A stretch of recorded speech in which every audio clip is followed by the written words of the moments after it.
Hello, everybody. Welcome back. And tonight we're going to be featuring 100 card Singleton. It is the closest thing currently we have to Commander until the Brawl format shows up. And even then, when Brawl eventually shows up in Arena, which that has been announced, it may take a little while, but that's been confirmed.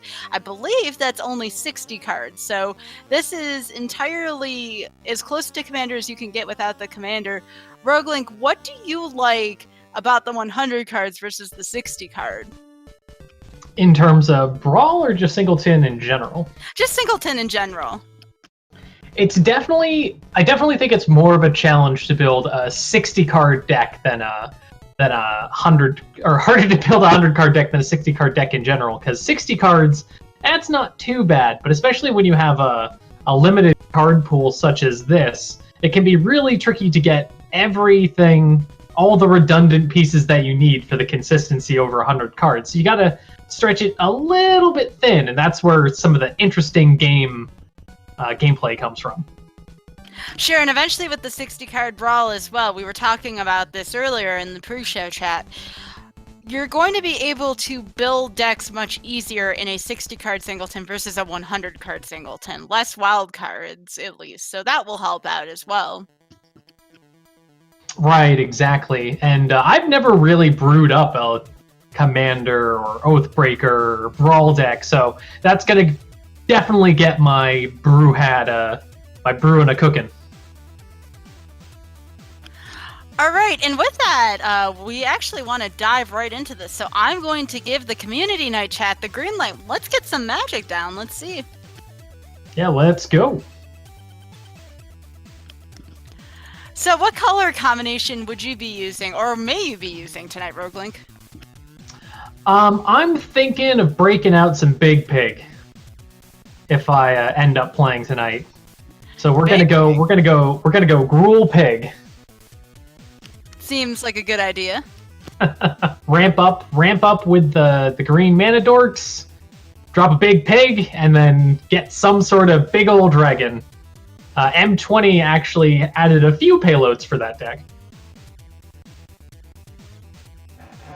including the giant 7-drop dragon that does 4 damage and 3 damage to all sorts of things. How did I know you'd be using that card? It is a very good card, although I've been seeing it mostly in Reanimator strategies lately, where I lose track of what they put in their discard, and next thing you know, they're bringing that thing out from the graveyard and just sweeping my board.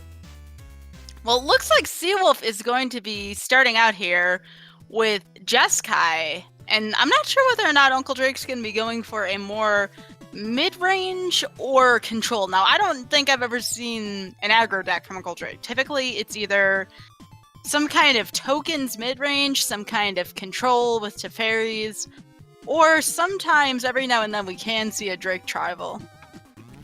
Yeah, I'm guessing the bird in question here for Seawolf is going to be that one blue and white flyer that gives all of your flyers +1/+1. But I'm not sure what the red's doing in here. Alright, we're seeing a lot of things that fly. That makes sense. Flyers are very powerful. I see the Aurelia, and I immediately understand why the red's in here.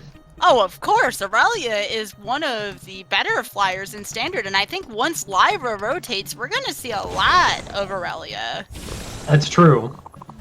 Lyra is kind of crazy. And it looks like we've got elementals on Uncle Drake's side. Good point from Chad as well. I'm sure Feather is in Seawolf's deck as well.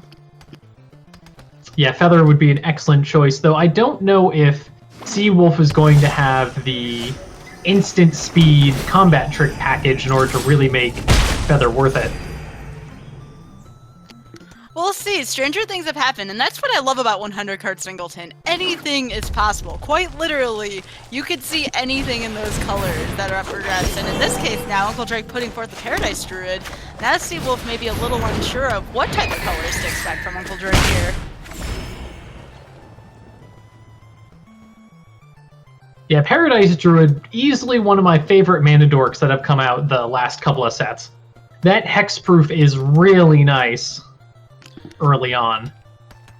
Now, Uncle Drake here does have the option of playing Risen Reef here. I assume we're going to be seeing a Risen Reef followed by the Field of the Dead, which Uncle Drake did get early on here in the 100-card Singleton deck.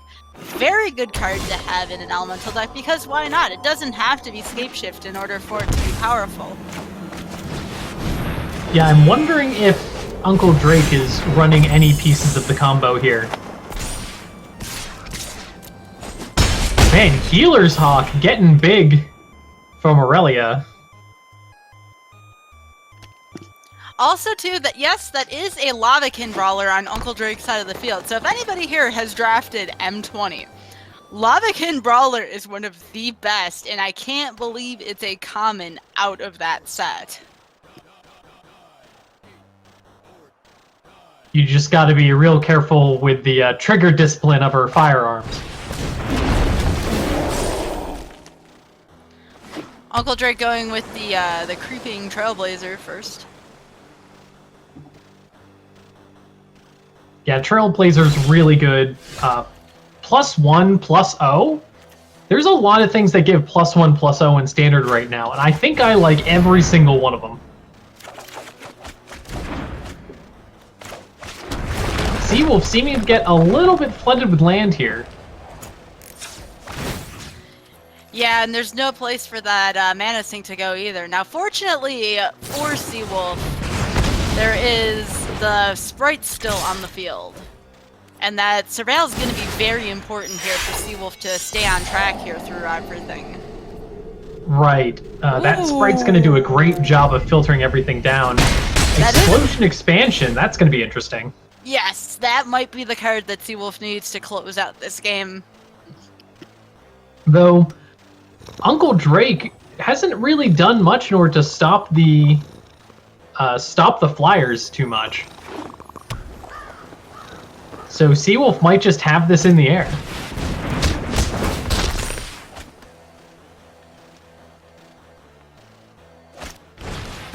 Ooh, but Spectral Sailor, probably one of the best one-drop blues right now, besides maybe Terramander. Terramander's really powerful too, but the Spectral Sailor is great because it enables you to draw one card per turn, and anything that provides a mana sink is really good in this format.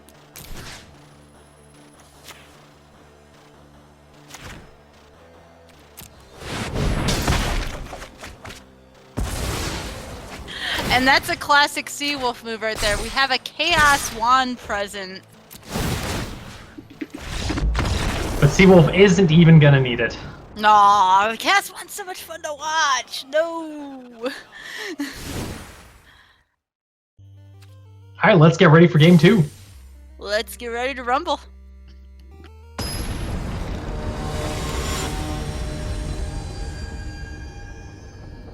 Let's see, Uncle Drake really couldn't do much against the air, and that is something I've noticed about the Elemental deck, is it has surprisingly little reach for being a green deck.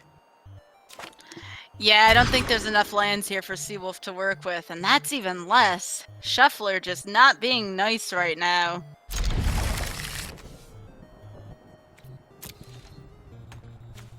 Yeah, plenty of 2-drop flyers though, so...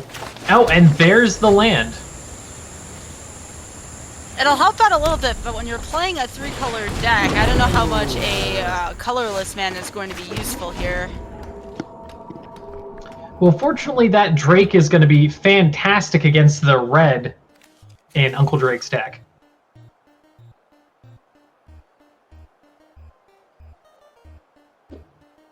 Yeah, protection as a mechanic is back, but the funny thing about it is there's not much of it in M20. It was only, I believe, 1 creature for each color. Right, and I believe it was a cycle and God's Willing, and I believe that's it.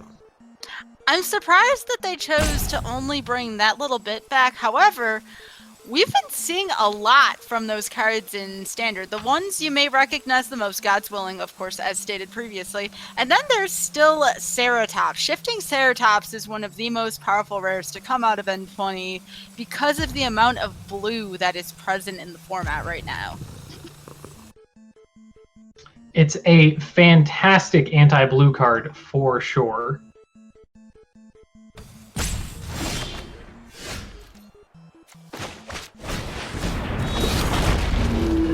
Seawolf still not seeming to be able to get any land going here.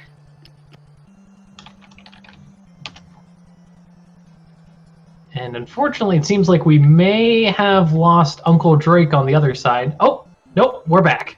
Nope, we're back. We're good.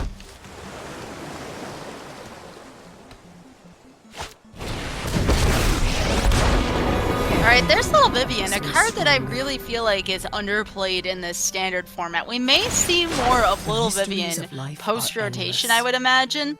We haven't seen too much Vivian at all. It felt like up until Ravnica Allegiance that the M19 Vivian was really powerful and present, and then just ever since, Vivian has seemed to drop off the face of the earth right now. I've seen Yeah, I feel like a lot of the Vivian cards right now they're very powerful, but are generally sideboard tech, you know, going for the destroy an artifact or flyer. That Vivian is particularly potent in one's sideboard. Well, hopefully, with the rotation of Big Teferi, maybe we're going to see more of Vivian Arcbow Ranger, which I feel like is, yet again, another very underplayed card, considering how powerful it is. Seawolf going with the ever-so-reliable Unbreakable formation here. Vigilance and a way to get rid of Vivian? Yes, please. Let's see if Drake throws the other Drake under the bus to keep the Vivian alive, and the answer is no. Is a new beginning. Yeah, Uncle Drake has plans for this Thunder Drake, so I believe it's the second spell of every turn to put a +1/+1 counter on the Drake, so I don't fault him for making that move. However, it was just one of those, how important is Vivian? And in this case, Uncle Drake, much like Seawolf, they both need land right now, so Vivian wasn't really as relevant. I'm thinking we're either going to see probably Triumph of Gerard here, unless Seawolf really just wants to sky tether one of these two creatures. Seawolf going for the tether on the Drake. Can't say I blame him there. Start getting that damage in. Yeah, getting rid of Drake's one flyer seems like a pretty good call on Seawolf's part. They can just keep cracking in the air, and it won't take much more before Seawolf can get even more flyers onto the battlefield. Either one of any mana, or a red or a blue. Lots of options here. I feel like the other play, though, that may have been present there as well is putting it on Omnath, because Omnath is huge. It's starting to get big right now. And only on 4 mana, it would have been very rare if Uncle Drake would have played 2 spells in one turn. And there we go, the baby Chandra really allowing for a real big swing there. Yeah. Seawolf checking what the Planeswalker does. +2/+0 to everything on Drake's board right now. And also, too, I believe this is the middlest child of Chandra. Baby Chandra, there's actually a 3-drop, too, as if we didn't have enough Chandra in the format. But in my opinion, you can't have enough Chandra. I believe here this looks like it's going to go to Game 3, though, with this Dom here. Dom crazy. Yep, that's going to be more than enough. So Uncle Drake able to get 2 really strong turns there. Able to just power through Seawolf's board. It certainly made me respect Chandra more and wonder if it should have a spot in some way, shape, or form in the Elementals deck, because just +2/+0 is ridiculous for your whole board if you're playing nothing but Elementals. Yeah, I believe it's the other Chandra is generally preferred for the Elementals deck because you get 2 Reef triggers for basically free, plus 2 more elemental bodies that you can just swing in with every turn. And I don't know how many Planeswalkers the Elemental deck really wants to play. Alright, so at least there's no shortage of lands this time, so we won't see a non-game, which is always good. If there's something about Magic that I dislike about the game, it's the non-games that are caused by if mana is awkward. So right here, it looks like we're going to see a good game of Magic here in Game 3.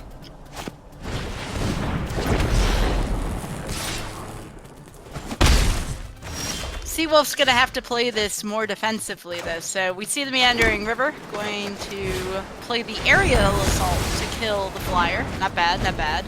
There's going to be another flyer coming out this turn, though. That will be the Thunder Drake again. And that Lava Coil draw from Uncle Drake is also pretty good.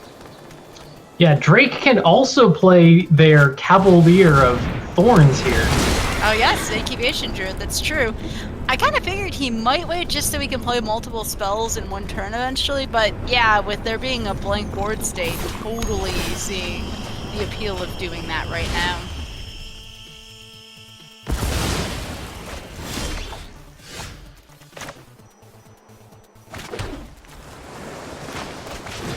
Seawolf needs to find a card and quickly deal with this. Oh, there's Teferi and Flood of Tears. It's definitely going to help Seawolf get control of the board, but is it going to be fast enough? We'll see. Well, they are going to have the land. They are going to have the land, so... Mm-hmm. There are many people who feel ways about many different Teferis. I believe, though, currently, I believe the little Teferi holds a little more power than the big Teferi, but for this specific issue, big Teferi is pretty good.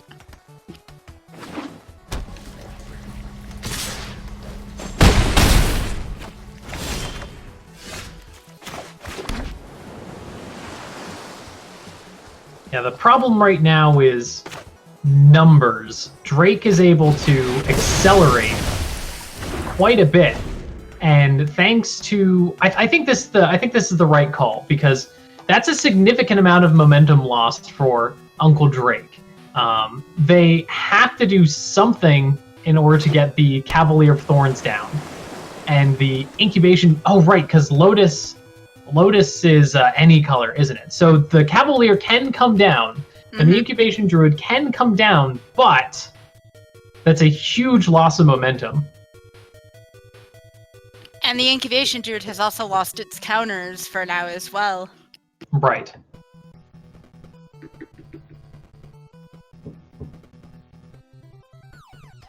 Yeah, that Lotus Field doing a lot of work here.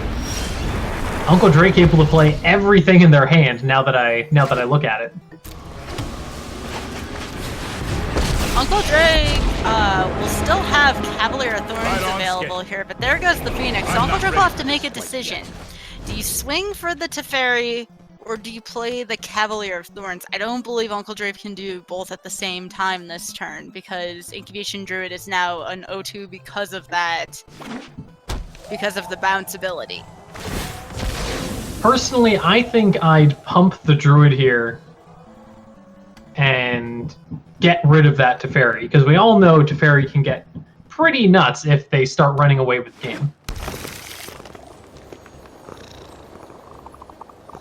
But on the other hand, Teferi's only at 1. They're not going to be able to do anything too crazy right away. So I could also see Uncle Drake opting to play something else from their hand instead. Now what? And going for the Teferi kill.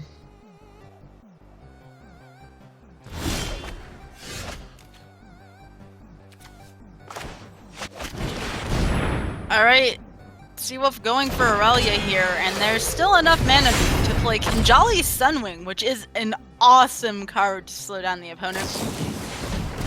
Spectral Sailor being played in response, but all creatures now on Uncle Drake's side of the board until the Sunwing is removed will have to come into play tapped. Fortunately for Uncle Drake, though, there is a Lava Coil for that Sunwing. Especially with cards like Phoenix's, that Sunwing can do a really good job of slowing the game down.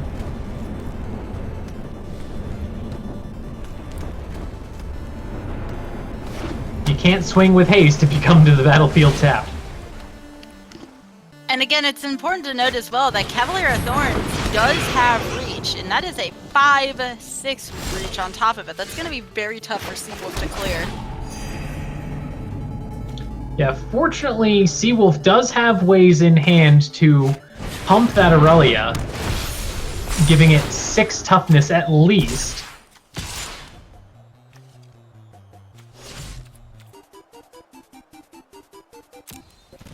but choosing not to crack in just yet. Yeah, so there's a lot of things that Seawolf has going for him, but I think we're going to see a little bit of a stalemate here, as Uncle Drake hasn't quite made enough of a dent in Seawolf's life total to strike quite yet. However, Uncle Drake does have the advantage of that Spectral Sailor again to draw cards, and there's Field of the Dead. Now every land that drops will become a 2/2 zombie token. Oh, that is a key finisher here. That is Nissa who shakes the world. Seawolf is going to be in trouble with that card on the field. Nissa who shakes the world is probably one of the most single powerful planeswalkers in this format right now.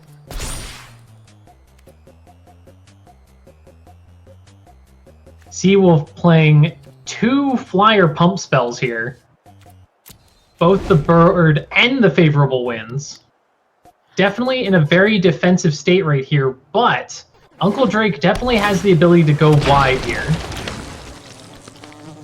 Yeah, the ability to go wide here is just going to be too much for Seawolf to handle. I mean, the Field of the Dead alone is tough to deal with, but now you have Nissa. So you have lands turning into creatures, you have other lands turning into creatures. It's just going to get very messy very quickly on Uncle Drake's side. So many creatures. Strange and magnificent world.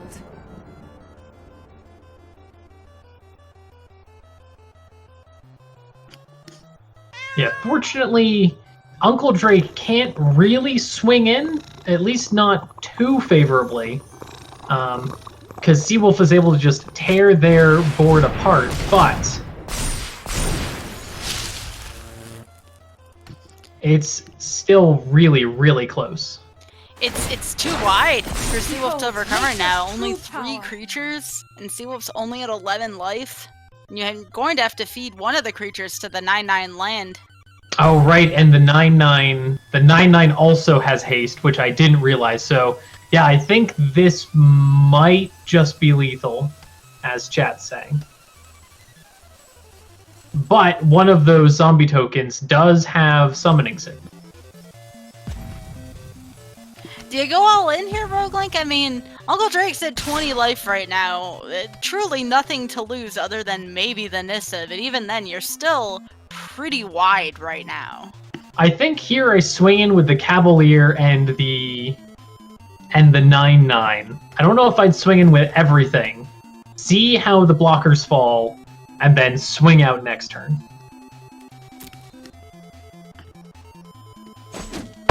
Seawolf just letting the 9/9 in. I mean, what else can you really do other than eat a creature and suffer going wide next turn? So you have a Healer's Hawk here. I don't know if that amount of lifelink is going to be enough. Yeah, I don't think it is either. Now, it's 2 more bodies, but I don't think it's going to be good enough. Yeah, and Uncle Drake's going to be making another land creature next turn, plus whatever Uncle Drake happens to draw as well. And that is one of the weaknesses of flyers, is you can go on the ground too wide, it doesn't mean anything if you can swing in the air.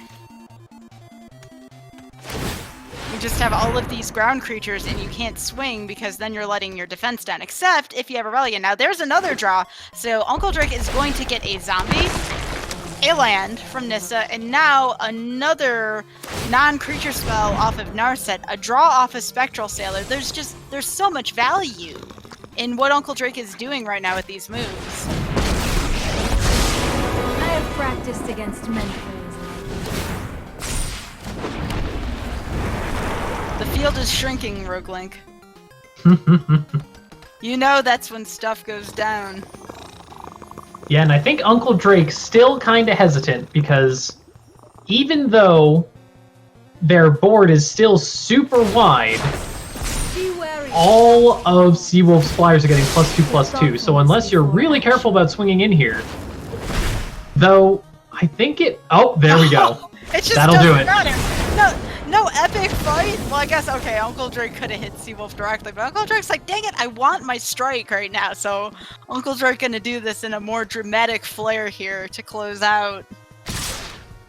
And here we go. No lifelink and not enough blockers. I think even with the life link, Uncle Drake had it, I'm pretty sure.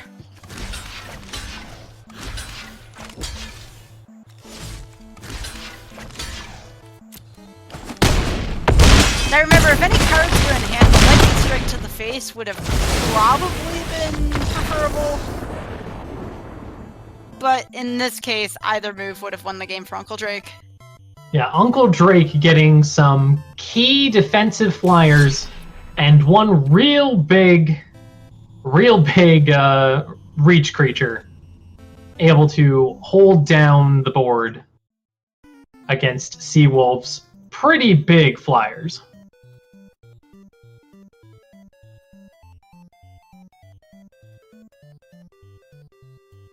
But that was a super good match. That could have gone either way multiple times.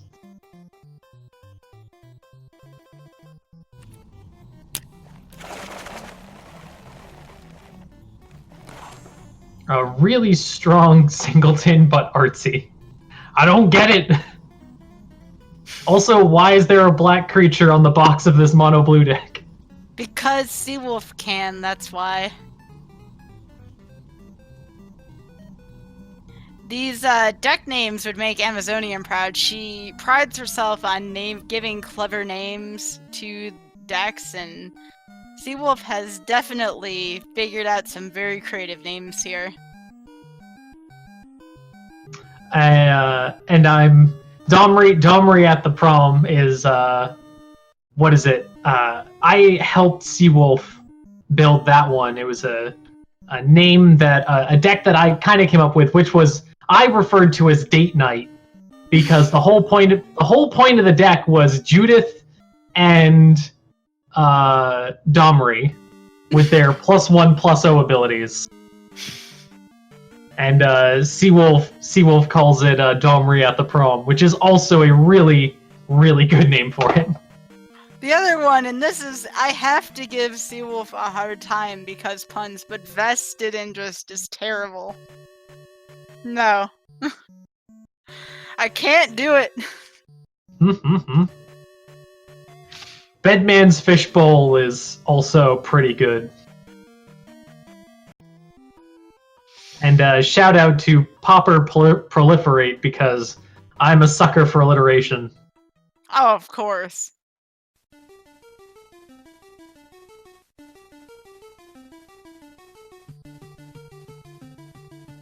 Yo, next up we have... Oh, go ahead. I was gonna say, something my girl burned that... I'd like to see what's in that one. Ooh, And it Clifford! looks like Clifford and Seawolf are ready to go.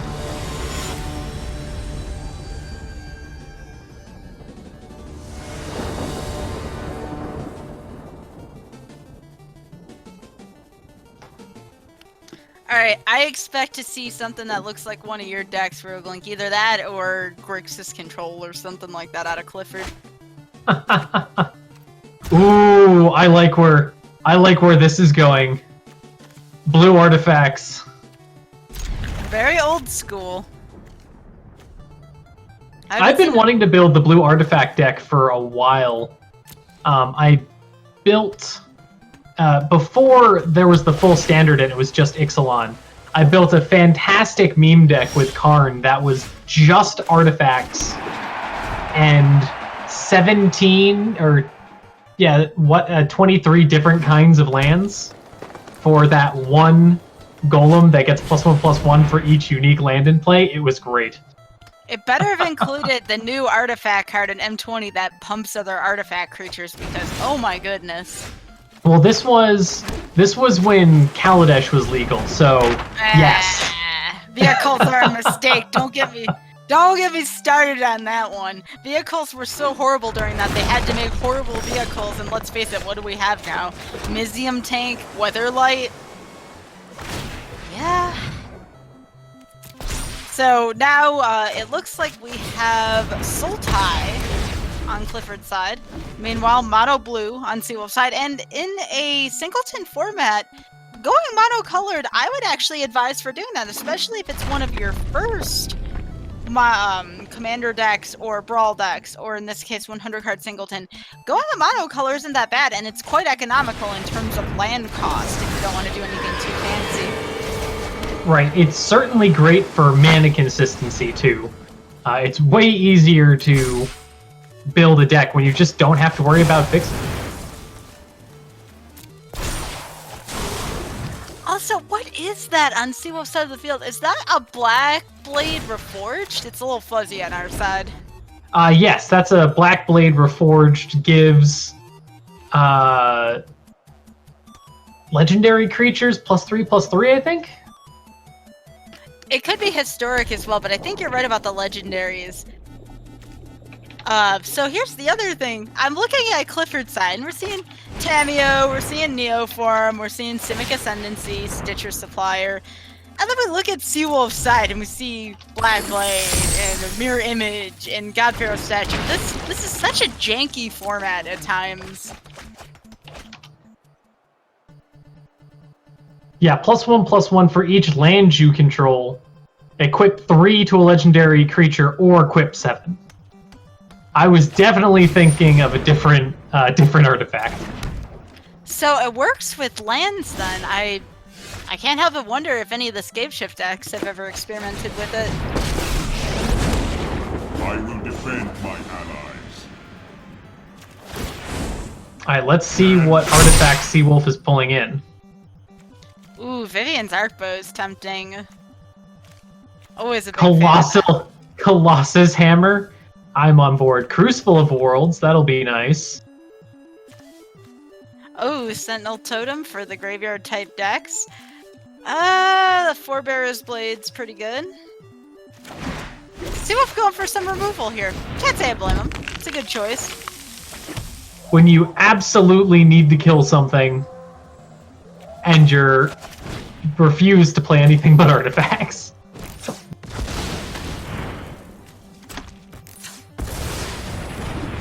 Seawolf really wanting to get that Black Blade Reforged down.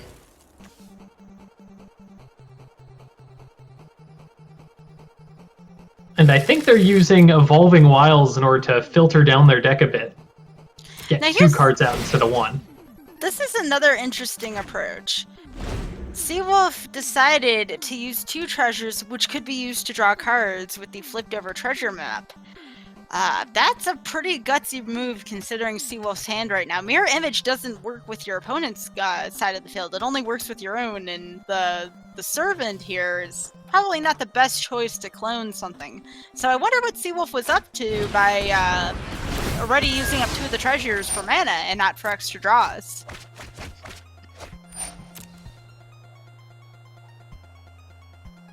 Yeah, I'm also curious to see if Seawolf is running the Karn from Dominaria that makes the golems, I believe they're golems, but that get +1/+1 for every artifact in play. Oh, that wouldn't Well, that surprise you me control. whatsoever.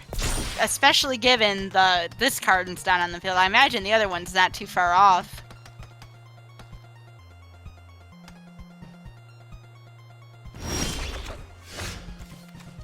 That is a terrific draw for Seawolf right there. That is the Arch, which will draw Seawolf for the small price of 5 extra mana, a new card every turn. Now, good news and bad news with this move here. Well, actually, nothing but bad news. But Simic Ascendancy adding a +1/+1 counter onto Kefnet. Kefnet is now immune to being destroyed for this turn, at least through the Blood Tallow Candle alone. Karn animating the Blackblade Reforged. Now we know his motives for that earlier, but Blackblade Reforged is only a 2/2 right now, and Merfolk Branchwalker is still way too big for that.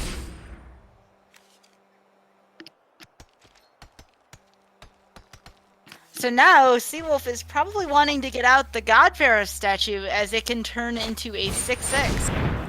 But Clifford with other plans here, we have a Ronus there. A 10/6 Ronus in the air, that's terrifying. Probably going for Seawolf's face here, and I can't say I blame Clifford here. This is quite the strike here. 18 damage total Seawolf takes to the face. Does Seawolf have a plan for getting rid of that flyer? Hopefully, and if they do, they're going to need to use it fast. My mission. Seawolf hopefully having some anti-flyer cards in their sideboard, but I'm not sure what's there. They already grabbed their kill spell. I'm surprised Meteor Golem isn't in this side. Oh, that would be really good, actually. That's a good call. But yeah, it's definitely not in there, unfortunately. I don't think it would have ultimately saved Seawolf here because that would involve killing a couple of things here. The Ronos is here and the Kefnet's there. And just getting past both of those, and then as soon as you kill them, they go into third from the top. I mean, there's just no good way to do it. Seawolf showing off 2 Golgos because you can never have too much Golgos, or can you because it's legendary. Seawolf getting some land here, probably Field of the Dead, just to show off what's going on, how the deck is supposed to behave. But it looks like Clifford will win Game 1 with the Kefnet in the air, which got extremely strong. Clifford never having to play the Tamiyo Roguelink, which very much surprises me. Yeah, looks like Seawolf wasn't quite able to enact their battle plan there.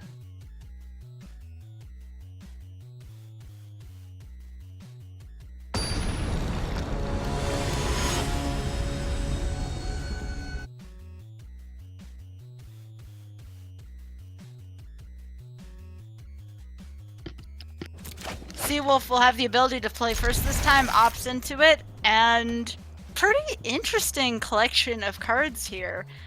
Can't go wrong with the treasure map turn 2. You have Metamorphic Alteration, which is pretty good, and the Thematic Compass, which we've also seen float around, even a little bit around Standard lately.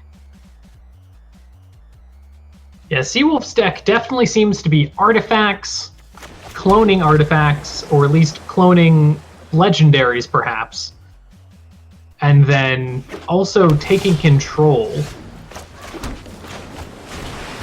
But I really hope we get to see Seawolf's deck really cook off this time, because I'm really curious to see what happens at maximum efficiency. Seawolf's gonna have a tough time doing it initially. I'm seeing an Assassin's Trophy, I'm seeing Sinister Sabotage. Those are all very frustrating cards to deal with.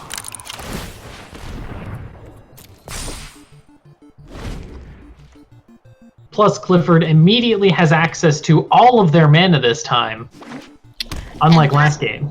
That is a biogenic ooze on Clifford's side of the field. Now, fortunately for Seawolf, Clifford does not have enough green sources to get it out yet. But if that second green source gets drawn, Seawolf is going to be in a world of trouble. Biogenic ooze is such a pain to deal with if it's not answered immediately.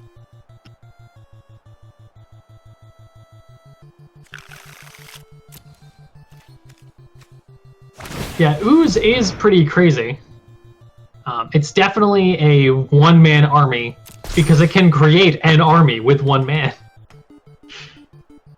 It's a really good commander card as well. Is it legendary? It can't be the commander, but I'm saying it's a very powerful card that should probably be in most decks that run green in commander. Right, that makes sense. No, I was just wondering if it was a legendary Ooze, and then you just have Ooze Tribal? Nah, it's not Ooze Tribal. But the upside of it not being legendary is, though, Ooze pumps up all other Oozes at the end of every turn, so imagine multiples of those on the field. Now, we can't during this game unless Clifford duplicates it, because it's Singleton, but that Ooze can stay on the field in multiples because it's non-legendary.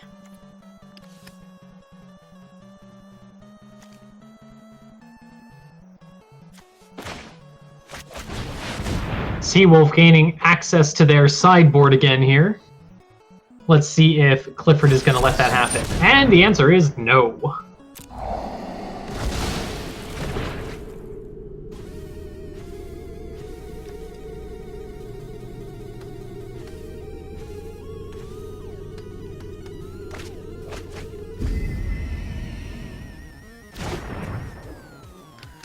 Alright, so Seawolf now is sitting out enough mana for Dream Eater, which if you haven't seen Dream Eater in action, which is understandable because it is 6 mana and that's a lot in this standard.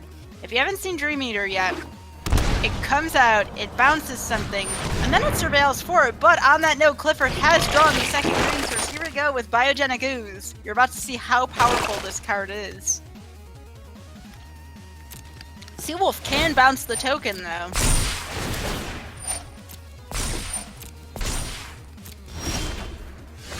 That ooze is going to be doing work for Simic Ascendancy. Even if Clifford just manages to stall out the board, that Simic Ascendancy is going to be getting a lot of counters really fast.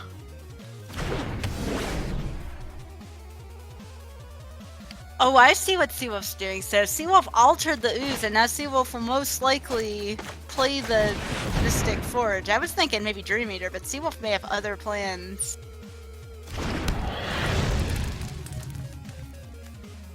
Interesting call there. Essentially turning the big ooze into the little ooze, so now you don't have to worry about multiple ooze making big ooze. Unfortunately for Seawolf, if nothing else is really done to the board, Seawolf actually... That's a mana card, right? I don't get to see Thematic Compass turned over too often. So we're either going to see a Thought Erasure from Clifford, or just going in on full with the God Eternal. Clifford playing a little safe, can't say blame him. Going for the Thought Erasure for Dream Eater, most likely. Yeah, I think I would pull the Dream Eater out of Seawolf's hand as well.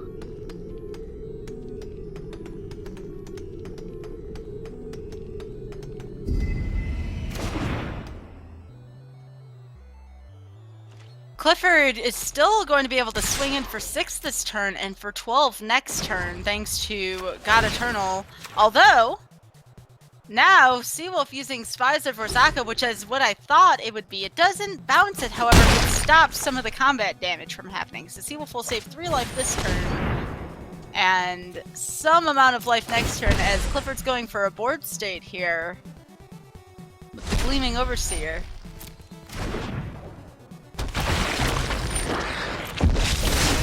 Fortunately for Seawolf, none of Clifford's zombies are Clifford's tokens or zombies, with the exception of the one just created. But that Awakened Amalgam is going to be very interesting for Seawolf here. Yeah, this Mystic Forge as well, which apparently came out in M20. Haven't seen too much out of this card yet.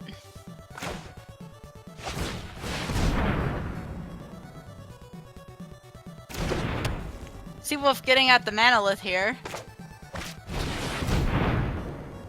Oh, this Awakened card. Amalgam being just the card I was talking about earlier, which gets +1/+1 for each different named land you have in play. So it's fantastic for all the Ixalan special legendary lands. Or if you play an artifact deck, you can just have a bunch of different lands.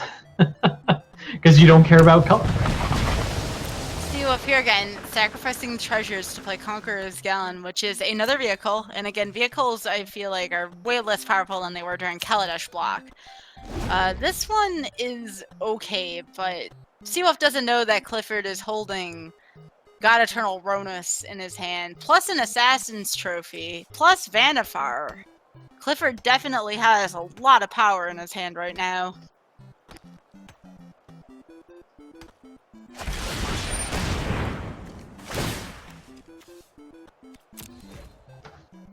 Yep, makes sense going with the Amalgam, but getting in the crew first, so at least Seawolf is going to have a blocker for a little bit.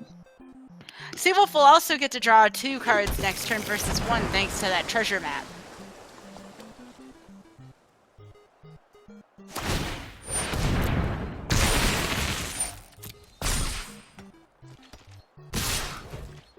All in. I assume Seawolf will block either the biggest creature, which is one of the uses, or going for... No, that's actually Seawolf's only good choice, as the zombie has, I believe, Menace and Hexproof, which is a very potent combination. Icy Manipulator's not bad, but will it be enough to get Seawolf there? Yeah, Ice Manipulator's great at slowing down the game, giving you quite a bit of control, especially in an artifact shell. But it's not going to be enough. It's only going to be one creature at a time. The auto tapper got the best of Seawolf here. It tapped down Seawolf's treasure, flipped treasure map, so now he cannot draw another card this turn. Remember, folks, don't trust that auto tapper. It's not very nice. Not game quite yet.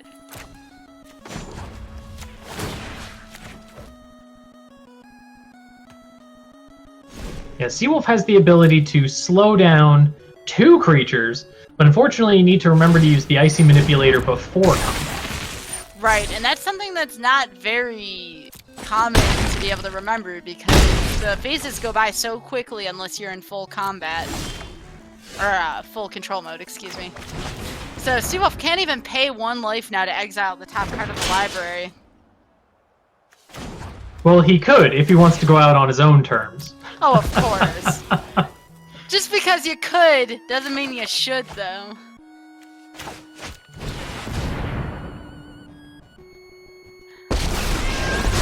So, unfortunately, as cool as it would be to Icy Manipulator, untap Icy Manipulator, it's gonna be a little difficult here. And actually, remember that zombie also has Menace, meaning that Seawolf would have to have 2 creatures to be able to block it. Seawolf going out on his own terms, Roguelink. Call Do you it. have a crystal ball? Dang. Just dang. I do not disclose personal secrets. I cannot confirm or deny that I can see the future. I don't think the game lets you do that with Shocklands anymore. Nope, it definitely does. It does? Yep, as long as you have 2 life. You can't do it with 1. Like, you have to have the amount of life to pay for it. But as long as you have 2, it will let you go to 0. I just remember having 1 life and it wouldn't let me go in terms one time. I was sad about that. Yeah, 1 life, because see, at 1 life, you don't have the 2 life to pay for it. Oh, Because it doesn't I let you go see. negative. It lets you go to 0, but it doesn't let you go to negative. I believe in a paper game you could still do that, though. Technically no, but I don't think your opponent would care. Technically, if you want to be really spicy, Yeah. you see your opponent doing it, you call over a judge, the judge says, no, you can't do it, and then as the judge turns around, you lightning strike them to the face to be extra hateful.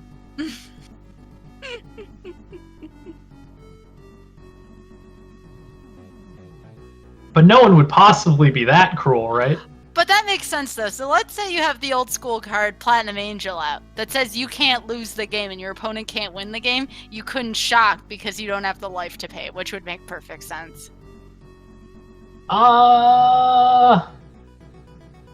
Actually, that I don't know how that plays into it.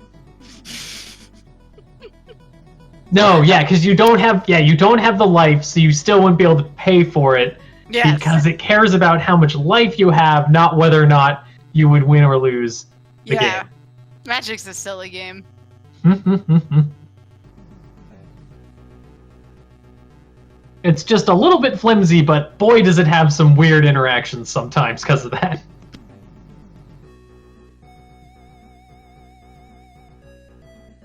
All sorts of fun, crazy stuff. The new set's looking to be real interesting, a sort of grim fairy tale sort of approach. From what little we've seen so far, it's mostly things like promotional art and stuff like that, but it definitely has a sort of fairy tale mythology kind of vibe, which I can totally dig. It's like a literary Lorwyn. Yeah, there you go. But they've said it's not literally Lorwyn. Like, it has fairies, but it's not the fairies we've seen before. Nah, I mean, like, you know, book fairy tales plus Lorwyn-esque type features.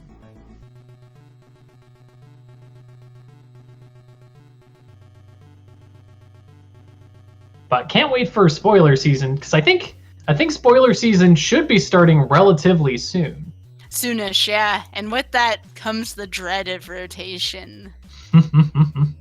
Everybody's afraid of rotation.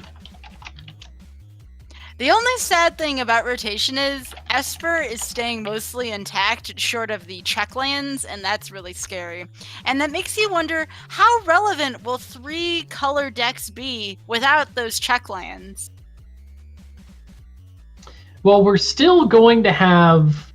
Yeah, the check lands are going out. We will still have the temples. So we'll have options for 2-color. Like, there'll be a lot of 2-color options between... the gates and the temples and things like that, but they're all going to be slow.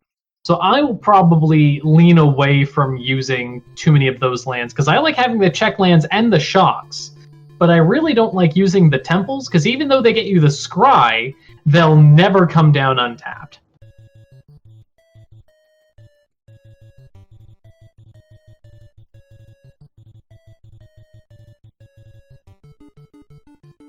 Hello. Hey there. Hi there. Hello.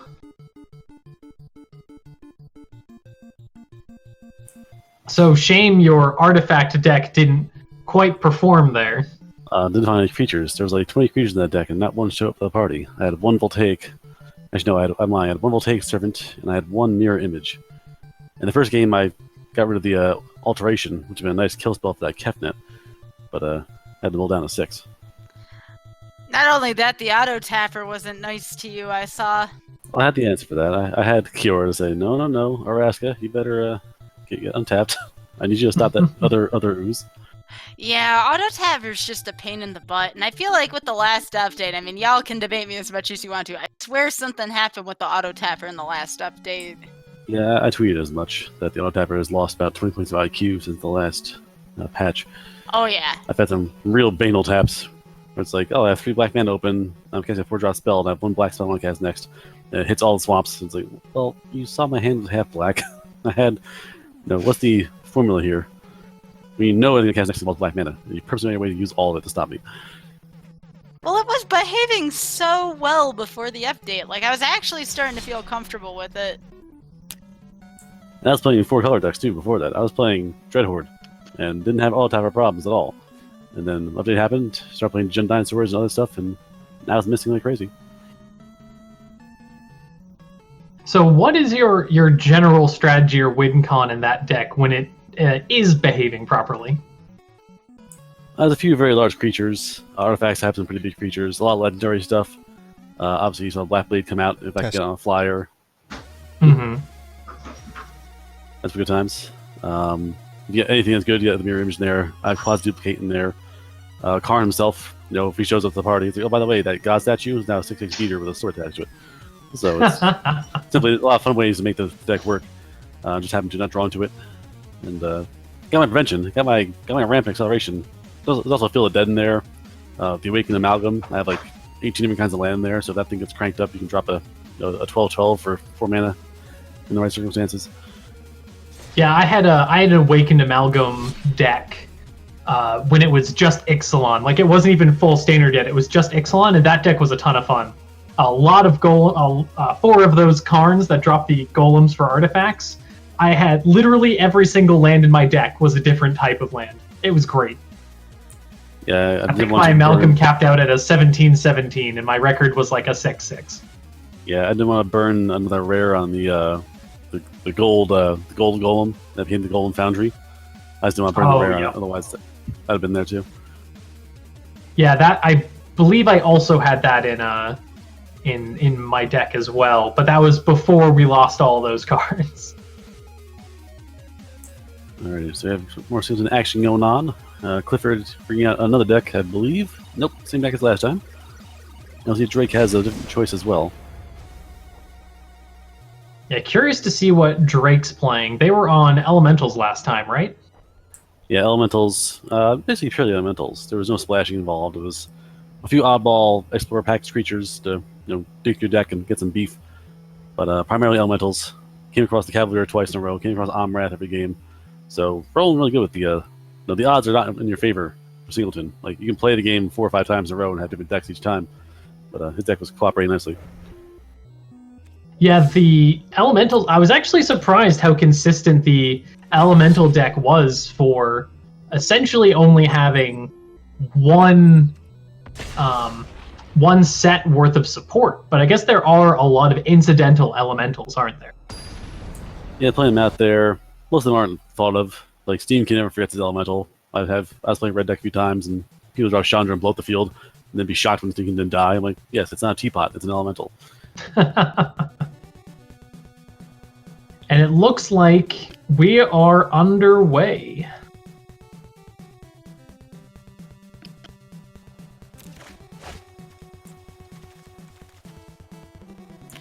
Alright, so it looks like we still have the Sultai build here. I see a Reef, I see an Ashok. Seems pretty good.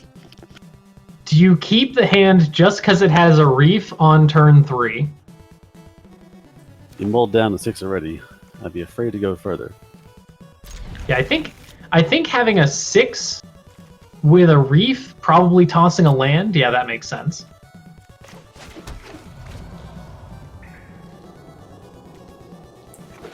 And I'm not sure what Uncle Drake is using. I see Nicol Bolas. I'm going to go Grixis.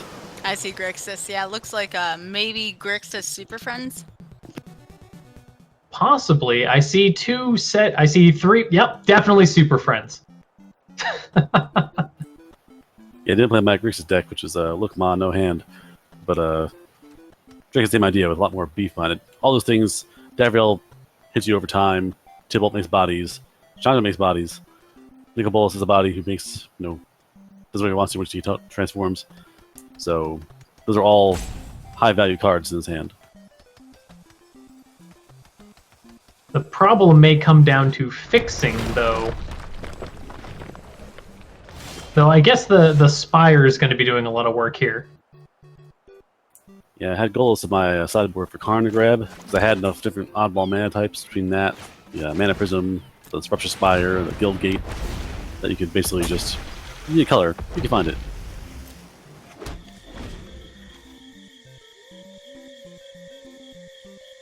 I totally forgot the memorials were lands.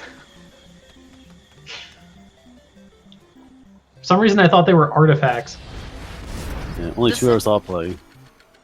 This looks like War of the Spark all over again. Look at the total number of planeswalkers in both players' hands. It's not a fair fight, and I see 1 versus 4. Clifford going for that Reef again, getting some more ramp. So Clifford can play pretty much anything. They just need to draw the anything.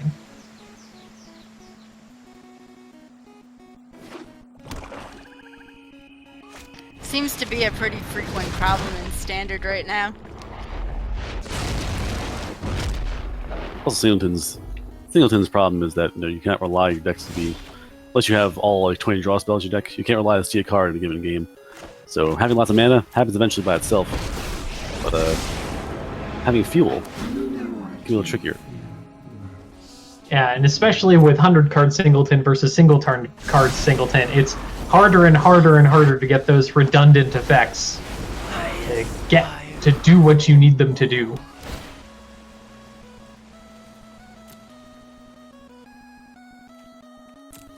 So nothing. Even with the Reef, played it twice, got the effect, scribed once.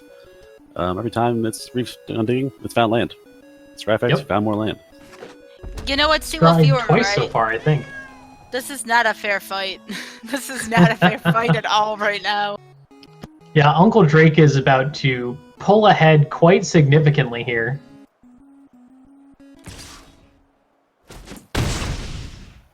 I am every planeswalker around here. You are a piece of coral. You will adorn my kitchen shelf soon enough. Evil. I'll side with whomever proves the best. And let me pick your brain for a minute.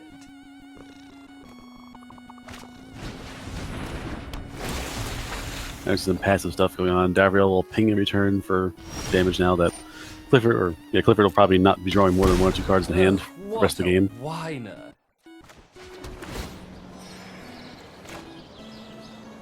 Ooh, and the Muldrotha is super nice, but I don't think Clifford really has anything that spicy in their graveyard. pretty much just lands right now. And I'm pretty sure Uncle Drake's gonna just target that Muldrotha with the Water Knot, so it's not causing a problem. Yeah, not much to do here other than negate the only threat on the board and just keep waiting for your planeswalkers to, keep doing passively awesome things while your opponent flounders for looking for a top deck every turn. Muldrotha wasn't a bad top deck, though. Definitely not. Unfortunately, Uncle Drake has quite a few answers. It's just a matter of which answer they want to play first. I think Uncle Drake wants some knowledge and is going to do so using Davriel's ability.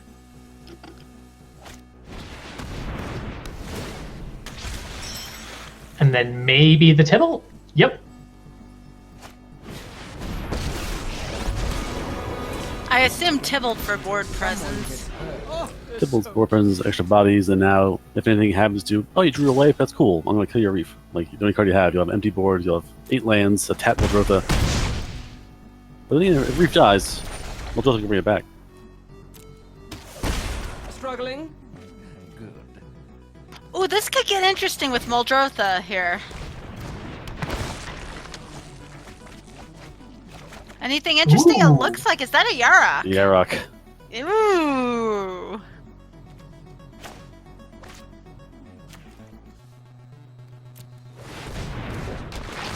Yeah, Muldrotha. Now I wonder what... Oh, there's an ETB effect. Yes. The Yarok triggers the Reef, which automatically makes it do the Reef effect twice. Suddenly, Clifford putting up a fight. Clifford says, you may have water knotted Muldrotha, but you haven't stopped the most effective ability Muldrotha has. Suddenly, we have a game on our hands again. Yeah, Muldrotha is a graveyard throwing machine that happens to be on a 6/6 body.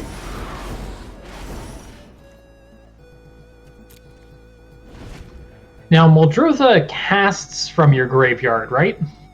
Correct. So it's actually casting, can be countered. If you have like a when you cast Expel, Scry, that'll fire that off every time. So yeah, Muldrotha Right. is actually casting spells. Uncle Drake, desperate to get rid of that Muldrotha game here. Not too much, because actually no. Oh there's no, just- yeah, because it's just enough for the Ral to get rid of them. Lightning rod? Thanks. What is it too late? Has Muldrotha done enough damage to give Clifford some life? We do have that Vanifire in Clifford's hand now as well. Depends on the draw. Vanipar can't start doing Vanipar things until next turn. Let's Or I am. never. up in there. Still though, Yarok's really interesting, and so is the Stitcher Supplier. Yeah, land won't cut it. If you drew a elemental, could have been hilarious, but a land by itself, not going to do too much. Well, there's still Memorial to Unity on the field right now for Clifford.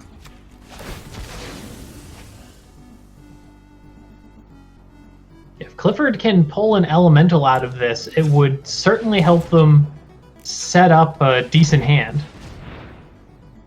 Hostage Taker! Ooh. Ooh, it steals 2 things. Ooh. Oh, you're right, it does. Is it permanent or just creature? Creature or artifact. Gotcha. Can the Chandra kill? I'm trying to remember. I haven't seen that Chandra in a while. I want to Fold. say Chandra can. 2 to a target, 4 to a target, and 2 to its master, or it's a bigger building at the bottom. So Chandra can kill that. Yeah. Clifford unfortunately realized that. accidentally capturing the Nikki B twice. I assume you take the 2 tokens there, maybe. If not, a Nicol Bolas and a token. Little Wolf had to go because if Drake had another land, Nikki B would flip over, and then it'd be all kinds of trouble. Then Uncle Drake would have Muldrotha. Then all kinds of crazy things would happen next. And also, too, as a PSA to people, if you get Nicol Bolas the Ravager really under nice. your control, do not flip it. It will go back to your opponent's side of the board. You know, I was just gonna ask that because I wasn't sure. It does. I've made a big ol' oops on that, and it's not fun. Yeah, unfortunately, it's owner's possession for the reflip.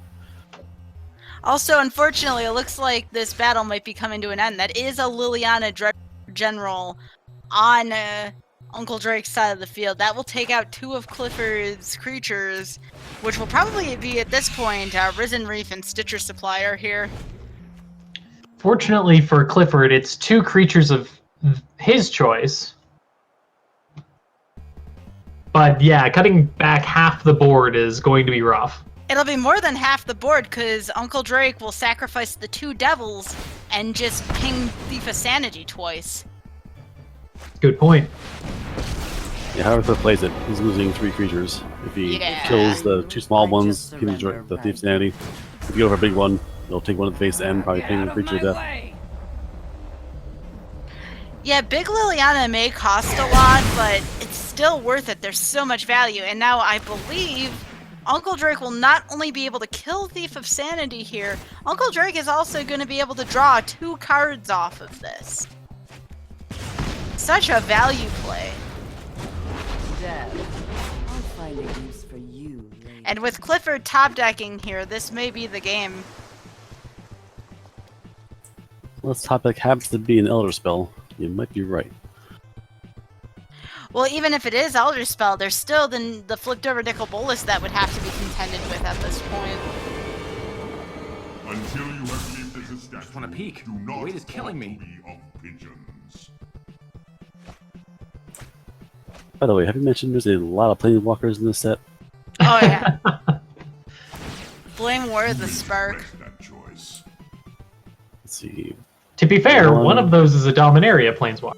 Yeah, I'm seeing 1, 2, 3 that are not war. Big Ral, Nicol Bolas himself, and Karn are the currently That- OG ones that were around beforehand. It's a very classic move in Magic. You just you Which draw just a Planeswalker are land. you gonna target? I'd go for the Liliana. Not like it matters too much as we run the last corner of this battle. Learned much from you. Clifford can't even gain life because of Tibble right now. Yeah, passes are a big thing. The baby Planeswalkers, they tend to die faster. They tend to only have Minds abilities, a lot of them. But you have to keep tabs of the pass abilities. If you have, out of the corner of your eyes, you nurse it there and you play your big Crassus and think, finally, 5 life and 5 cards. And you get 5 life with no cards. And you're still at a terrible board state. So the passives, you gotta keep tabs on. Bad thing's gonna get so Uncle Oh, Drake definitely. needs The a- passives are my favorite part of the War Planeswalkers. I really wanted Uncle Drake to draw Sarkin. Sarkin would have been real spicy here. That's just cruelty. Would you Sarkin, then transfer Nicol Bolas, then make it to a dragon again, and then throw him at you? Yes. Yes. It Well, would've yeah, been it's so double beautiful. dragon. Classic. Oh, that's terrible, Laura Blink. So here, Clifford, for game 2, will have to figure out how to handle the swarm of Planeswalkers. You got the chat booing you for that pun. It's okay, they didn't boo me for the firearms joke for the Lava Brawler, so Ah. That's fair. Oh. You know, take what you I can get. regret nothing! See, Wolf, you're not immune from puns either. I saw those deck names. We talked about them. I'm using some puns. I'm a pun vector. That vest one was, oh my gosh. That's not even new. I told you that like 2 months ago. Well, I forgot, so just that made the pun worse, okay? I chose to forget the pun. And Uncle Drake sealing the game. I still wanted Let's to see how game Sarkin. 2 goes. I wanted to see Sarkin so badly. I'm sure Sarkin's in there somewhere. Jeskai It Super certainly Friends. wouldn't surprise me. Jeskai Super Friends isn't a thing in Standard anymore, is it? Oh I no, it haven't is. seen it. It is? I It haven't totally seen is. it. I have a variation in my stash. Still totally hilarious. It's I opt at your turn for your attacking Tajic and opt twice and make 2 little dudes to kill your Tajic with my Sahili. Next turn Sarkin shows up and all 5 of my Planeswalkers punch you in the face.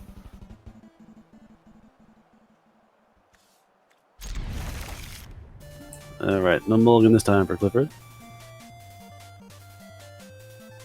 Now we have bodies. Clifford last time had I think 3 creatures total.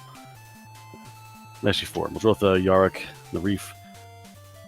I'll say Thief of Sanity showed up there, but it died immediately. Yeah, I'm really liking Clifford's hand here.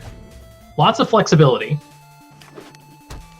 Also, there's a card I haven't seen in a while that I feel like is underplayed. Commence the Endgame is such a powerful card. It's just very costly.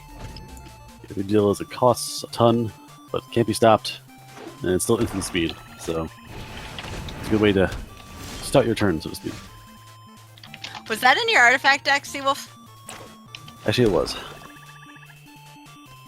I didn't see We it in my really turn. wanted to see it go off. Like, me and Roguelike were sitting there like, come on, we want to see this deck just really show its stuff, and it just didn't draw creatures, like you said. I didn't have the body to drop. I want to drop God Statue with Karn out there and just wreak havoc. I just couldn't find the free space to drop it without being murdered by, everything coming at me.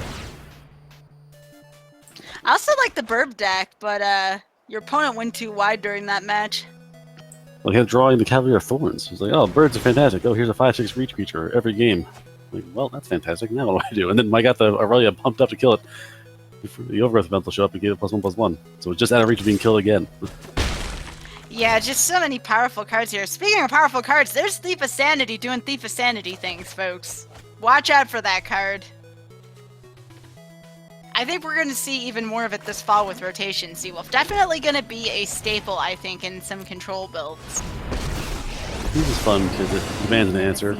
Turn 3, it's scary. Turn 7, it's awful. Because turn 7, Yeah. you're probably out of gas. You go, alright, we're set up to the board stays set. Where's that thing going behind my... Get out of my deck. Hey, get away from that. Get away from my Starkin. Hey. Speaking of another powerful card, here we have Narset right now, and then also the Mill spell to go with it. About whenever you cast a No blue one spell to mill. hone your Pretty fun prowess. card. It can be scary in a normal deck. Punch card deck's not as great, and in Clifford's case, where his deck likes to fetch in the graveyard, might actually be counterproductive. Alright. Oh, we see some piggies on Clifford's side of the field. We don't get to see that too often. The Endrace Forerunners. Such fun. I believe we will probably be seeing... I'd say Taniel, maybe? Maybe? Let's see what we pilfer first. Yeah, always see what you pilfer for first. That's true. Ah! You just hate to see Unfortunate. that. Oh. Not only does Clifford get nothing out of the deal, but Clifford gets a land pocket out of the way for Uncle Drake. You don't want to see that happen. Unfortunate. But Israt is here now, so with a little bit of luck from Drowned Secrets, you might get a free creature out of your graveyard. Oh yeah. 4-drop Jace there. That is another approved card. Unfortunately, let's see, 3 mana. I think that's a Rupture Spire, so Uncle Drake could play it. But there's Mr. No Fire, No Steel, and I think you got to go for that with Thief of Sanity. You grab a card out of Clifford's deck, and you get sacrificed at the end step, so Clifford wouldn't get the card back. But Uncle Drake just having and wanting to know what's in Clifford's hand right now. So that's a tough call to make. Do you play Angrith or do you go with the Thought Erasure there? Drake has Cast Down as well, so Thief of Sanity is dying regardless. Yeah. But Thief of Sanity could have been fun with Angrith. It's almost like getting an Angrith for free at that point. True, but Angrath would have died immediately afterwards. The main problem is that Angrath would have showed up there, -3, didn't be that 1 loyalty, and Israt came in and killed him. So it might be better off to wait till, a few less cards in hand, and then drop in there, just keep throwing hammers at you for, 5, 6, 7 turns. Oh yeah. There's Ashiok on Clifford's side. Saheeli also putting in some work. Stolen By the way, Saheeli. Ashiok sounds really creepy if you have voices on. Actually made it worse. It was pretty normal voice in the first place. Like, it was raspy, whispery, whatever, cool. And then the last patch they added like 5 echoes on top of it. I know, isn't it great? I have learned a thing today about Magic, by the way. Ashiok only exiles the opponent's graveyard. If you want to mill yourself, you don't end up exiling the graveyard, which is kind of nice. Correct. Ashiok is, well, a picky eater. Yeah. It's really great for the, Jace Ashiok combo where you're trying to mill yourself out. Okay, I see how this is working now. Now, if Clifford wants to steal the Izareth so Izareth can't resurrect Thief of Sanity, that's also acceptable. Ooh, There's but definitely a here chance. comes back the Spy Bug. What's up? I was waiting for actually a smart play. Well, Clifford didn't try to have Sealy copy that little grunt guy into the Thief of Sanity, but didn't have haste, so it wouldn't have mattered too much. Yeah. Copy ability is powerful, though, and it often gets overlooked. People just like Sahuli's passive. Sealy Her enjoys passive hanging is around. pretty good. Yeah, she enjoys hanging around and it's like, oh wait, a free 4/4 Drake from Sarkin? Here, I'll make another 4/4 Drake right before you attack. No, just all kinds of funny stuff can happen. Oh, yeah. Also untapped, so actually she's in my artifact deck too. So I play Kraxus, the big You're shrewd just fueling Juggernaut guy that wasn't tapped by fires himself. of freedom. I could turn that tapped one into an untapped version there and swing at your face. Your crew for mine. It's a shame that Uncle Drake doesn't have more mana to resurrect something, although I don't know what Uncle Drake currently has in the grave. Actually, nothing, because Ashiok just exiled it. The grave is gone.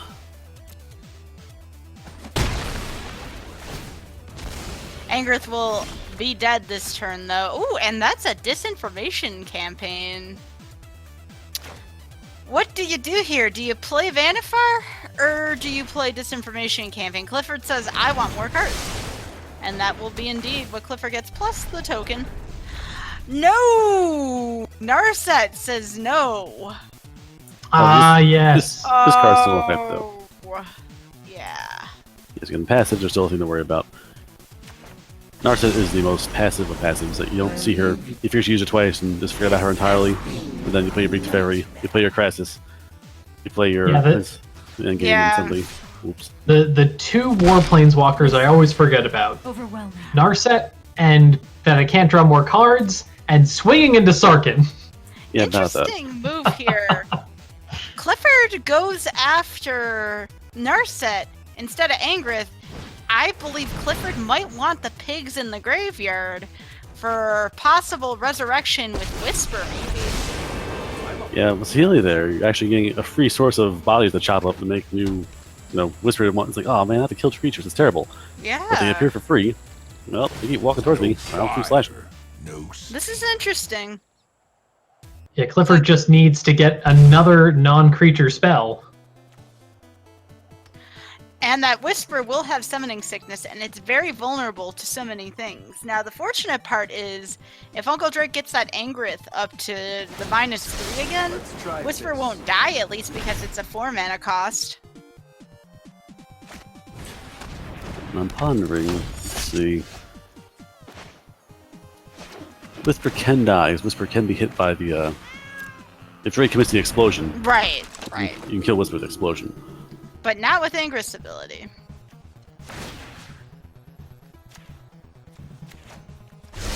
Genius is as genius Two does. Dimir Spybugs to get rid of Angrith. Nice use of Saheeli's -2 ability. Yeah, I definitely like that play I've here. weathered tougher storms. Angraths can really easily run away with games if you let them just start chipping away your life and your cards and your creatures. Fire is dry. Honestly, you can Okay. Angrath your own stuff. Like, if you play a big creature that's winning the game, and, -3, I'll spirit myself and give it haste. I've done it a few times. Uncle Drake still has, though, plenty of card drop, plenty of gas left in the tank, where I feel like Clifford is running out of time and quickly here. This is Drake's game plan is to, all of the spells that Drake has are long game minded. Planeswalkers, heavy draw spells, heavy control spells. Yep, and there goes that Whisper. And also Majotha goes to the graveyard.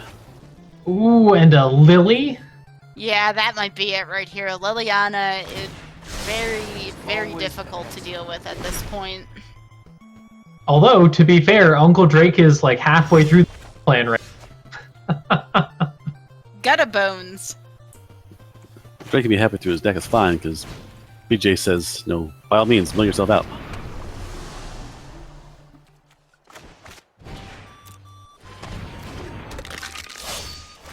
What would be funny is if Clifford somehow found out a way to stole Jace or ran into his own Jace and won that way at this rate.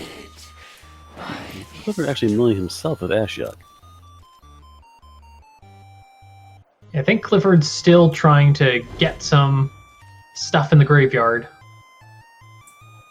Clifford might have that giant from the Lothalith giant from Ogari, which might be a one-shot kill at this point. You know how fat that graveyard is. Oh, that's a really good point. I could see... It definitely strikes me as the card Clifford would play. Necromancer. And with how many cards that are in Clifford's graveyard, with a 100-card singleton? Brave. Yeah, it's going to do a ton of damage. Waste not, I want mean, it'd be a top deck of top decks, but it'd be pretty hilarious to see. Uncle Drake also with plenty of control in hand between the transformation, with craving, contempt. I'm not sure if Clifford's going to be able to survive through it all. Radical idea might help. No Narset this time either. This will come in handy. Ooh, surveil effects.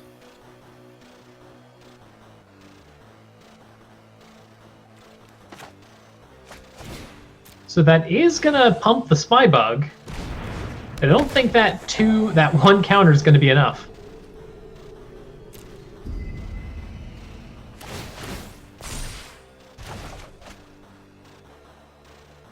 Well, there's disinformation campaign again. And at least Narset's actually gone this time. Clifford getting some draw generation here. Clifford just not giving up here. Liliana's dead. And you even get a point at Jace here. Not terrible, actually. Well, looks like you're on your own now. Drake's getting a lot of fuel, but not much to actually stabilize the board as a whole.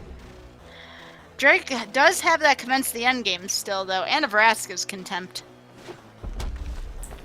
And Gravy. Drake can burn his hand to kill everything on the board right now, but that still leaves them with nothing in hand. And honestly, just by playing anything, Clifford can make more features with Saheeli. Give and take. Yeah, it's interesting.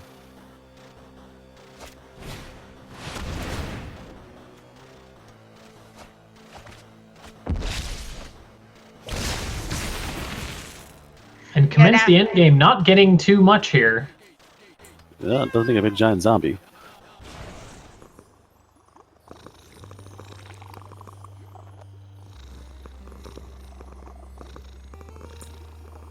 I wonder if Uncle Drake has a way to give that zombie any form of evasion.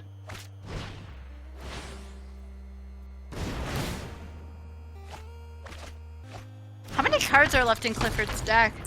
Hard to Looks say. like he's about 2/3 of the way through. Right, because these are 100-card decks. Ooh, scheming symmetry. That's such a risky play, though. Yeah, I'm not a fan of this card. I never was. I mean, I was assuming someone did it to me before, and they're like, "Oh, I'm gonna grab my awesome creature and murder you with it." I'm like, "Cool, I'm gonna grab my wipe spell." I was just gonna say, I'm gonna grab my board wipe or my exile your yeah. bomb spell. I'm gonna get Planet Cleansing. You get your whatever you want, and I'll blow it up next turn. Yeah, I Now, wouldn't take a chance. I'm really curious to see who's pulling up what, though. Crisis seems like a good idea for Clifford. Do I see a galloping loose frog?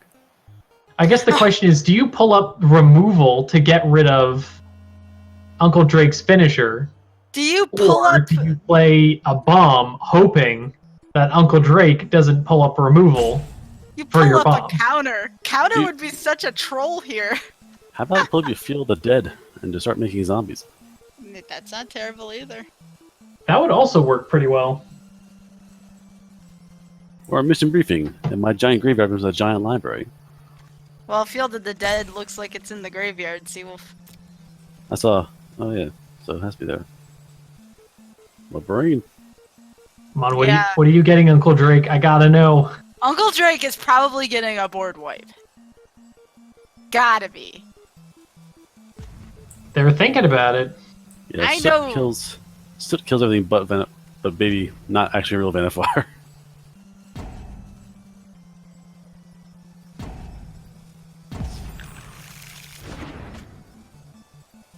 What did Uncle Drake grab? It's on top of the library. We'll know in Oh no, we don't get to 5 see it. seconds, Alright.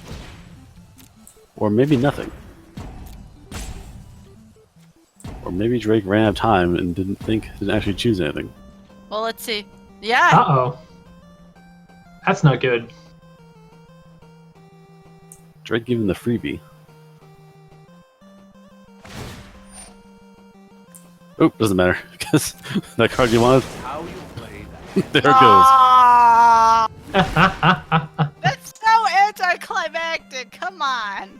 Come on. I mean, Aw. it's not a good card.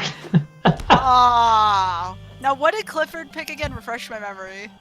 Clifford took a mission briefing, which let him fetch a Yeah. card, instant source from the graveyard and play it at this turn. That card is great for playing Nexus, because if I do that in the Nexus, oh, it's my turn again. Here's my awesome card. Other than Let me Nexus, play Nexus. Oh, what am I gonna play next turn? Oh, hey, look, it's Nexus. Ooh, Tyrant Scorn gets rid of the 7/7 token. Bounce it. That does work. Just kill it. It's Castiel 0. I mean, either way, it's dead. What is Jace's ultimate? I'm trying to remember. Draw 7, and then if you mill yourself out, you win the game right there and then and there. I don't think that's gonna happen anytime soon.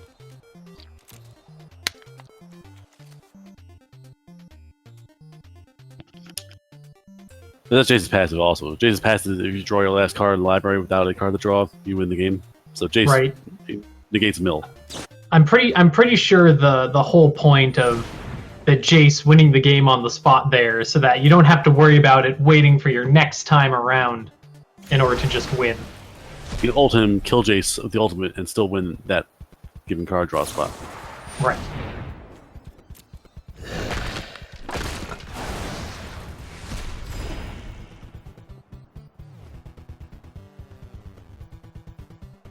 Now I'm wondering what win cons Uncle Drake has left in their deck, because they've been going through a lot of removal. Well, we haven't seen any of the Planeswalkers in the last game. We haven't seen Nicol Nope. Bolas. We haven't seen Kefnet. We haven't seen Ronus. Actually, Ronus is down on the Clifford side. There are a lot of large beaters in Drake's deck somewhere. Just haven't shown up yet.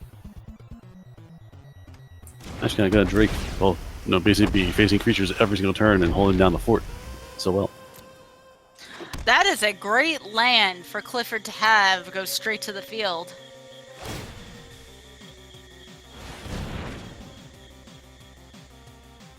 This is a long game. Yeah, Drake again has had. It seems like on paper, Drake has had all the cards draw and all chances to destroy this game.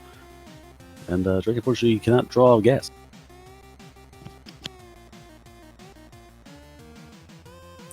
Ooh, trust clear the mind. Do you clear out Clifford or do you clear out yourself? I don't know. I think I would probably clear out Clifford here, because Ashiok's doing work. Like Uncle Drake doesn't really have much in the graveyard thanks to Ashiok.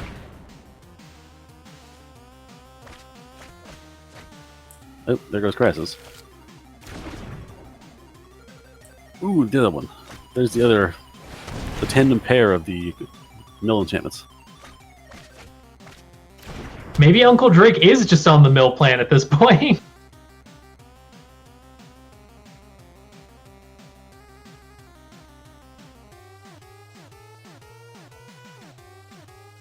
So Jace is now milling 4 per turn.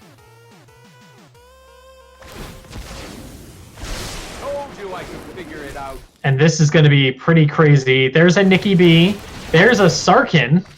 And there's There's a 14 cards. Chandra. There's all the cards we were looking for. And also, by the way, say goodbye to your deck. How many cards does Clifford have left now? Can't be many. I want to say 20? Maybe?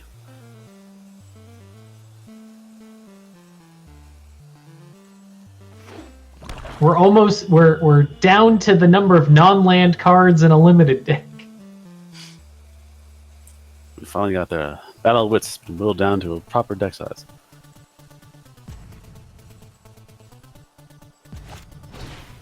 Yeah, that mill has been doing work on Uncle Drake's side. Definitely risky. His Clifford's deck definitely based on access to the graveyard, but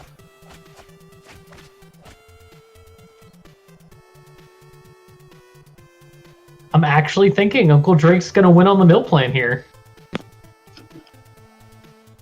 In 100 card singleton? it can be done if you lock the board down well enough. There's still that dastardly chance though. If Clifford draws that zombie on the top deck, I don't know if it's the graveyard now or if it's the deck at all. That Lollyup zombie shows or giant shows up. Like that's like 18 damage to the grill. Yeah, I don't know everything in Clifford's deck, and Undergrowth is a thing. Yeah, if it's Call of Forges or the Golgari Raiders show up there, if something like 2020 haste, it'd be bad news in a hurry.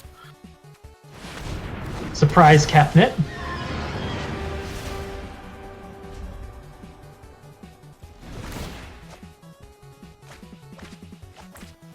Oh, there goes the Galta. I got I think we got a peek at Galta last game, but I'm not sure. I saw it on the sideboard screen. Yes.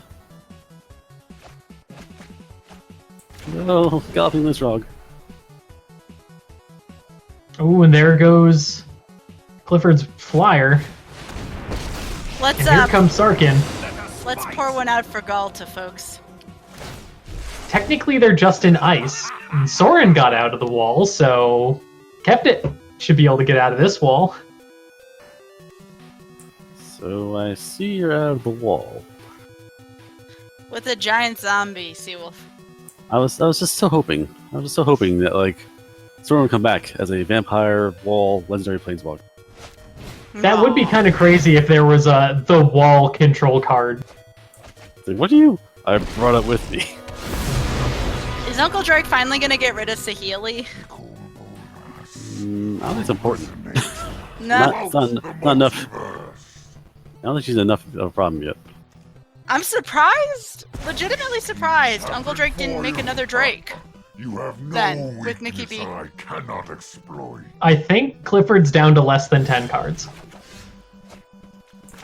I think Drake's regretting killing Jay so fast and then having Nikki B show up. Oh yeah, that would have been crazy. What is Clifford's plan here? Have To fun, lose. it looks like. Wow! Winning on the mill plan. Oh my gosh. Clifford committing honorable Sudoku. Well, that's a way to go out. That was certainly unexpected. That was a game of Magic the Gathering.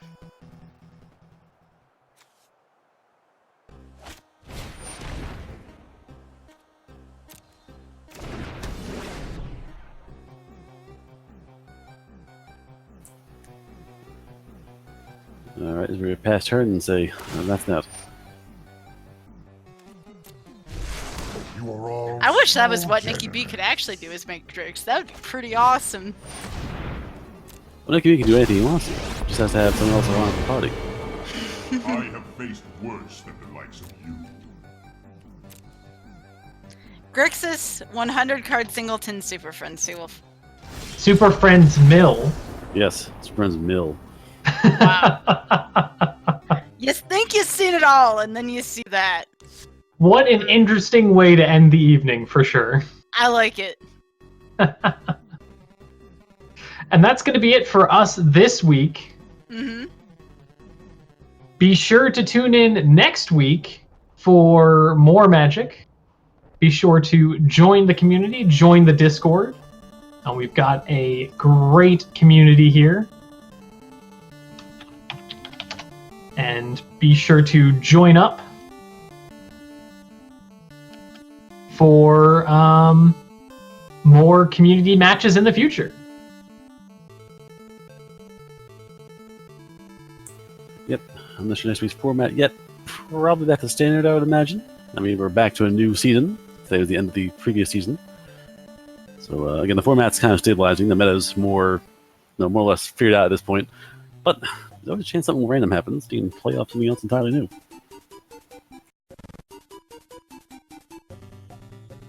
Yeah, I'm still really liking the current standard for sure.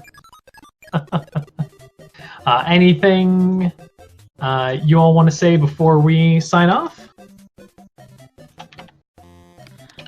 Be sure to follow Speed Gaming 1, Speed Gaming 2. Make sure you follow our Discord and our Twitter at Team Instant Speed. And I'll say again, the meta is wide open. So hop on Goldfish, hop on MG decks, hop on Tapped Out, find something you like to play with and mess around. There's like 10 viable decks right now, so have at it. Take it, spice it up the way you want to, and get in there.